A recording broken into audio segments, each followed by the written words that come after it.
Hello students, this is video lecture number 6, Microeconomics, chapter number 2. Today we will discuss about production possibility curve, PPC. In short, we can say PPC. So before I start production possibility curve, I would suggest you to just think like businessman, think like a producer. Then you will be able to understand what is PPC actually. Okay. एक example मैं देता हूँ आप सबको। इसको start करने से पहले मैं एग्जांपल देता हूँ, एग्जांपल को ध्यान से समझें और ये सोचें कि बिजनेसमैन या प्रोड्यूसर की फितरत क्या होती है, प्रोड्यूसर का मकसद क्या होता है, ये क्या सोचता है, उसकी मेंटालिटी क्या होती है, माइंडसेट उसका क्या होता है।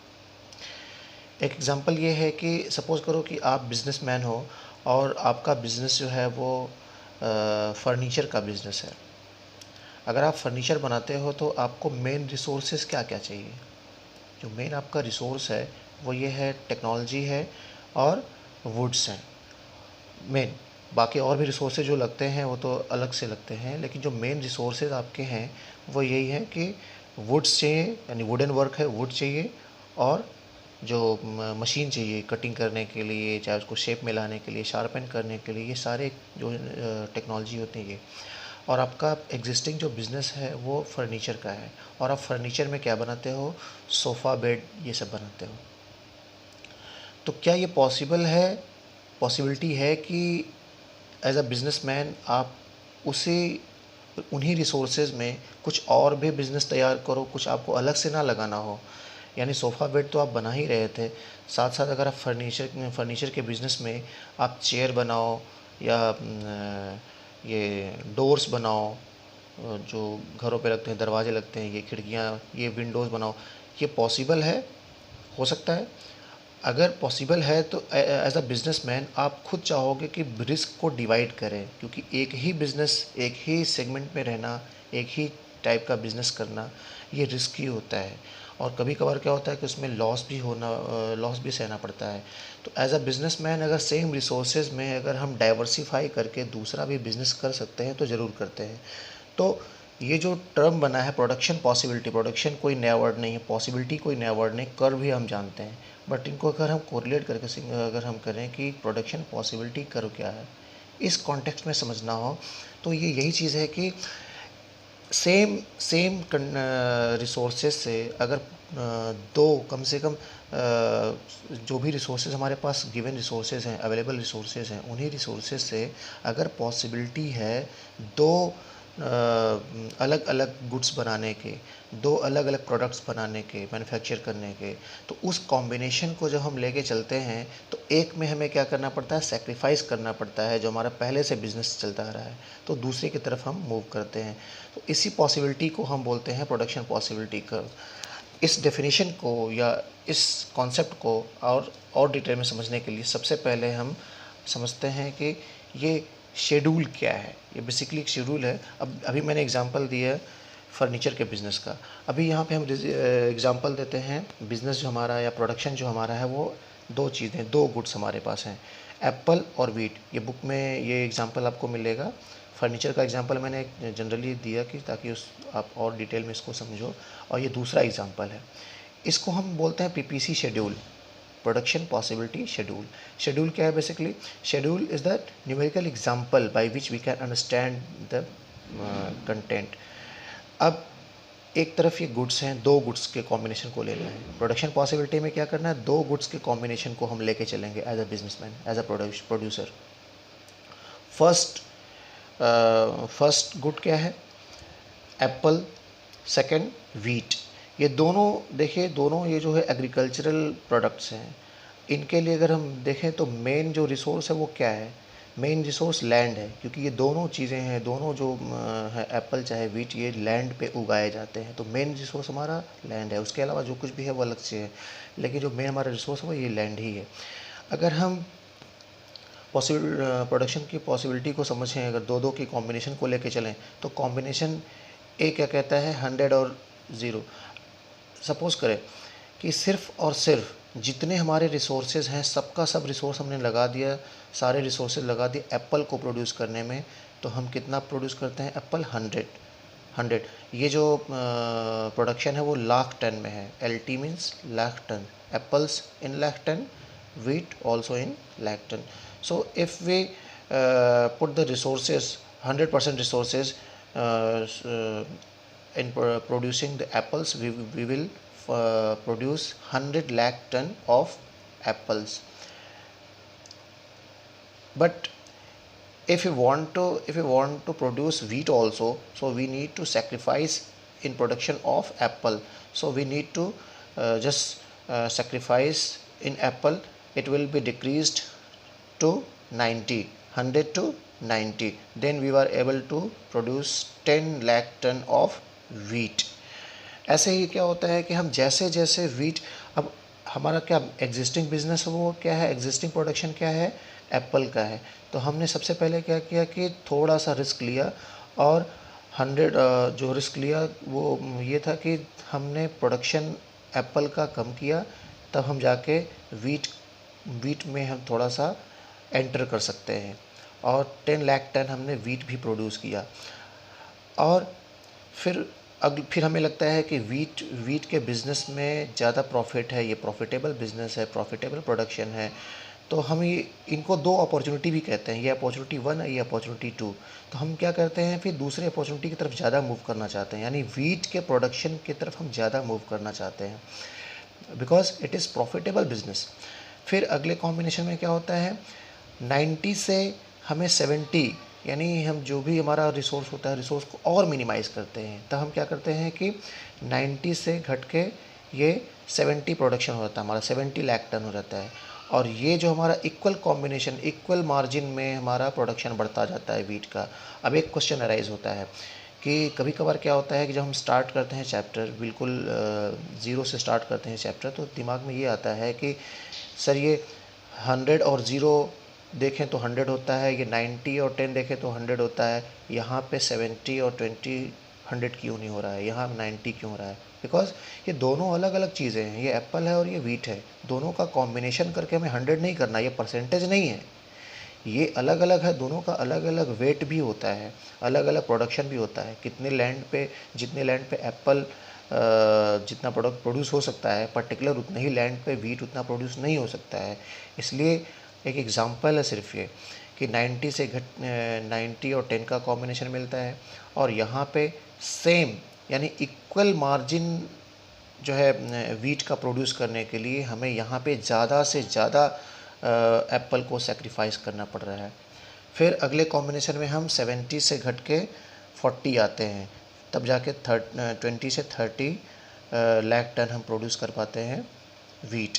फिर लास्ट में देखा जाए तो फिर हमें लगता है कि वीट के प्रोडक्शन में ज़्यादा प्रॉफिट आ रहा है, फिर हमने क्या किया, पूरा का पूरा शिफ्ट कर दिया, यानी जितने रिसोर्सेज हमारे पास हैं सबके सब हमने लगा दिए वीट के प्रोडक्शन में। तो वीट मैक्सिमम, अगर वीट प्रोड्यूस कितना होता है 40 लाख टन, और मैक्सिमम एप्पल अगर प्रोड्यूस करना हो तो कितना प्रोड्यूस हो रहा है 100 लाख टन।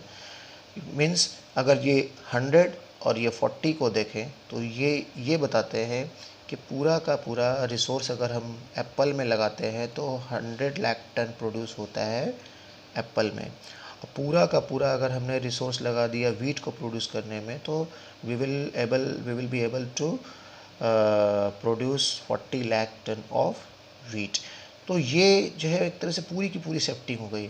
लेकिन क्या होता है कि हमें प्रोडक्शन पॉसिबिलिटी कर्व में दो प्रोडक्ट के कॉम्बिनेशन को लेके ही चलना है, दो प्रोडक्ट के कॉम्बिनेशन को लेके ही चलना है, एकदम से शिफ्ट नहीं कर देना है कि ये 100 और 0 और ये 0 और 40 कर लेना है। मीन्स अब ये हमारे पास कॉम्बिनेशन क्या आते हैं, ABCDE, ये कॉम्बिनेशंस आते हैं। अब इसको, ये जो शेड्यूल है production possibility schedule, production possibility curve का जो शेड्यूल है, इसी PPC शेड्यूल को अगर हम ग्राफिकल प्रेजेंटेशन करें तो ये कर्व बन के आता है। See this is the curve. अब ये कर्व क्या है, एक तरफ एप्पल का प्रोडक्शन लाख टन में और दूसरी तरफ वीट का प्रोडक्शन लाख टन में, वीट का प्रोडक्शन लाख टन में। अब यहाँ पे ध्यान दीजिए, ये 100 मैक्सिमम एप्पल कितना प्रोड्यूस होता था, एप्पल प्रोड्यूस होता था तो 100, यानी इसको इक्वल मार्जिन पे 10, 20, 30, 40, 50, 60, 70, 80, 90, 100 तक लेके जाना है, सेम स्केल पे लेके जाना है। और सेम स्केल किसके लिए, एप्पल के लिए सेम स्केल पे आप इक्वल मार्जिन पे आप इसको स्केलिंग कर लीजिए 100 तक। और एप्पल का इसका स्केल अलग रहेगा एप्पल का, और इसको भी इक्वल मार्जिन पे आगे बढ़ाना है। एप्पल मैक्सिमम कितना प्रोड्यूस हो रहा है, 40 तक जाके रुक जाता है। सो 10, 20, 30 एंड 40। अब ये दो अलग अलग एक्सिस पे एक तरफ एप्पल दिखाया गया है, दूसरी तरफ वीट दिखाया गया है। सो अब देखिए क्या होता है कि सबसे पहला हमारा जहाँ जो पॉइंट स्टार्ट होता है वो दैट इज़ दिस।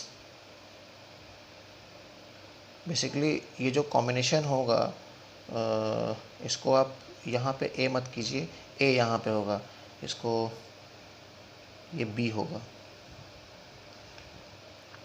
यहाँ से स्टार्ट किया क्योंकि हमारा पॉइंट कहाँ से, यहाँ से स्टार्ट हो रहा है। तो फर्स्ट पॉइंट अगर हम यहाँ पे देखें तो इस पॉइंट से स्टार्ट हो रहा है, क्योंकि पूरा का पूरा हमारा प्रोडक्शन कितना हो रहा था वीट का, एप्पल का 100 लाख टन। ठीक, फिर हमने क्या किया कि हमें वीट प्रोड्यूस करना है, तो 10 लाख टन वीट प्रोड्यूस करने के लिए हमें इसमें सेक्रीफाइस करना पड़ा। फिर यहाँ से हम क्या आते हैं 100 से 90 पे आते हैं, तो एक कॉम्बिनेशन हमें यहाँ पे मिलता है, यानी 90 एंड 10 का शेड्यूल। देखिए शेड्यूल को ही यहाँ पे दिखाया गया है, उसी शेड्यूल को यहाँ पे लाया गया है। फिर अगला कॉम्बिनेशन क्या है, सी कॉम्बिनेशन पे ध्यान दीजिए, 70 और 20 का है। ये ए बी सी यहाँ पे जो देख रहे हैं ये ए बी सी नहीं, बल्कि ए यहाँ पे ले जाइए, बी यहाँ पे रहेगा, सी यहाँ पे आइए, दिस इज़ द मिस्टेक। तो अब ये सी कॉम्बिनेशन पे आप शेड्यूल में देखिए, यहाँ पे ये 70 है, 70 के सामने ये Apple 70 and wheat 20। D combination पे ध्यान दीजिए, 40 and 30, 40 and 30। And last combination E is 0, 40। Zero क्या है, अगर पूरा का पूरा अगर हमने रिसोर्स लगा दिया प्रोड्यूस करने में वीट, तो वीट जो होगा वो मैक्सिमम यानी 40 प्रोड्यूस होगा, और उस केस में एप्पल 0 पे आ जाएगा। अगर ये पॉइंट्स हमें मिलते हैं A B C D E, ये 5 पॉइंट मिलते हैं। इन 5 पॉइंट को अगर हमें फ्री हैंड अगर इनको हमें बिल्कुल एक लाइन में अगर लेना हो, फ्री हैंड में अगर इसको हम कनेक्ट करें तो ये कर्व बन के आता है। फ्री हैंड का मतलब बिल्कुल कोई स्केल नहीं लेना है, हाथ से इसको फ्री हैंड से इसको अगर करेंगे तो ये कर्व का शेप ले लेता है। इसी कर्व को बोलते हैं प्रोडक्शन पॉसिबिलिटी कर्व। तो एक सिंपल ये भी होता है कि अगर प्रोडक्शन पॉसिबिलिटी शेड्यूल हमें अगर पता है, प्रोडक्शन पॉसिबिलिटी शेड्यूल का कॉन्सेप्ट पता है, तो एक लाइन में ये भी डेफिनेशन इसका होता है कि what is production possibility curve. Production possibility curve is graphical representation of production possibility schedule, right. अब ये एग्जांपल जो है ये शेड्यूल और ग्राफ, इसको अगर लास्ट में अगर हम फाइनलाइज करें, इसको अगर हम समराइज़ करें तो देखेंगे ये डेफिनेशन निकल के आता है। Definition is PPC is a curve showing different possible combination of two goods which can be produced with the available resources. The construction of PPC is based on these assumptions. कुछ assumptions भी होते हैं production possibility curve के। पहला assumption क्या है, resources are given, यानी resources जो होते हैं वो अवेलेबल जो होते हैं उन्हीं से काम चलाना पड़ता है। रिसोर्सेज आर गिवन रिसोर्स में, यानी रिसोर्स में कोई बदलाव नहीं लाना है।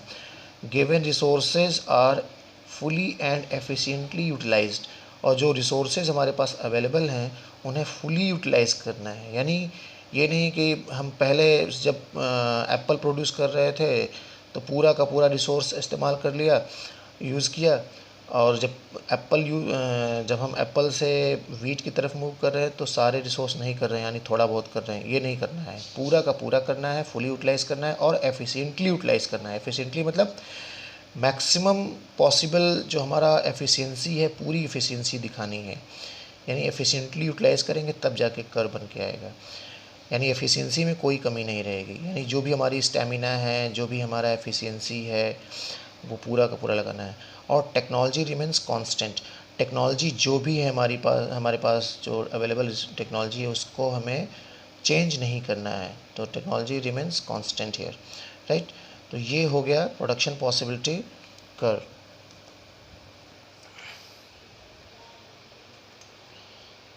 Okay, thank you.